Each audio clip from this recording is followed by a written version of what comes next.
Et en général, quand tu pries pour quelqu'un qui te fait du mal, l'amour de cette personne te remplit. Tu as le cœur de Dieu. Tu le vois avec les yeux de Dieu. Tu l'aimes avec le cœur de Dieu. Et vraiment, Dieu est réjoui quand il voit que nous commençons à mettre en pratique, à manifester sa nature.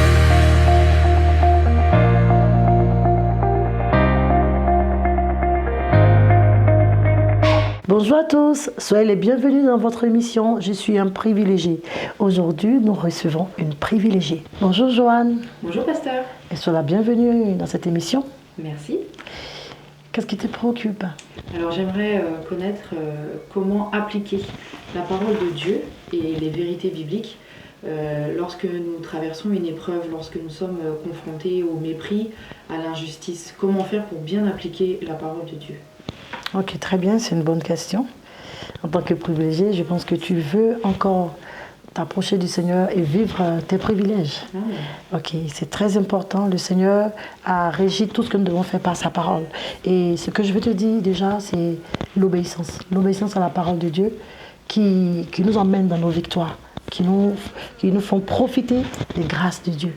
Et la Bible a dit dans Jean 14, 15 que celui qui aime le Seigneur, il doit garder ses commandements.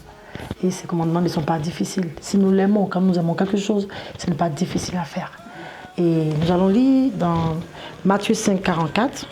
Mais moi je vous dis, aimez vos ennemis, bénissez ceux qui vous maudissent, faites du bien à ceux qui vous haïssent et priez pour ceux qui vous maltraitent et qui vous persécutent, afin que vous soyez fils de votre Père qui est dans les cieux. Je vais m'arrêter là. Mais c'est la réponse de Jésus à tout ce que nous lui avons fait. Parce que lui, il a commencé à nous aimer alors que nous étions encore pécheurs. Donc quand on dit qu'on est pécheur, on est très méchant quand on n'a pas Christ. Donc imagine ce que Jésus a subi. Voilà. Et c'est ce qu'il nous demande de faire. De prier pour ceux qui nous persécutent, d'aimer nos ennemis.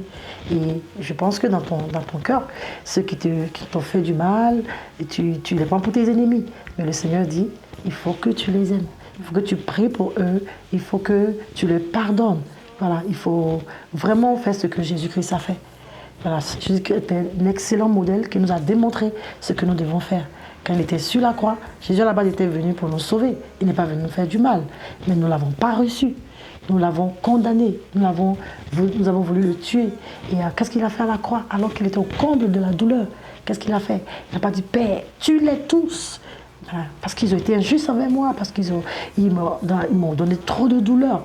Il a dit, pardonne-leur, car ils ne savent pas ce qu'ils font. Et la Bible dit que nous devons faire ce que Jésus a fait. Ce n'est pas que dans les miracles que nous devons faire ce qu'il a fait, mais dans son attitude d'obéissance. Parce que très souvent, les croyants veulent faire ce que Jésus a fait quand il s'agit de miracles, de guérison, mais nous oublions de faire ce qu'il a fait lorsqu'il est en train d'accomplir la mission. Donc c'est ce que nous devons faire.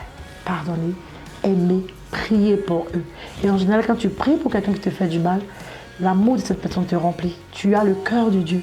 Tu le vois avec les yeux de Dieu. Tu l'aimes avec le cœur de Dieu. Et vraiment, Dieu est réjoui quand il voit que nous commençons à mettre en pratique, à manifester sa nature. L'amour est une voie par excellence que Dieu nous a donnée. Aujourd'hui, quand nous parlons, nous sommes réjouis parce que nous savons que Dieu nous aime. L'amour a été répandu dans notre cœur par le Saint-Esprit.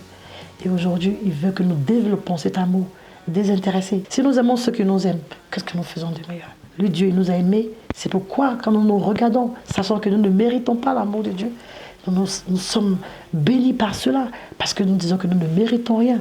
Mais Dieu nous a aimés alors même que nous étions pécheurs. Et c'est ce qu'il veut que nous reproduisons. Même si ça nous fait du mal, nous avons la nature de Dieu qui aime le pécheur et qui veut le sauver. Donc voilà ce que je voulais t'apporter. Ne laisse pas la rancune, l'amertume te détruire, car tu dois le savoir que tu es une privilégiée et tu dois vivre tes privilèges. You won't light up, mountain you won't climb up.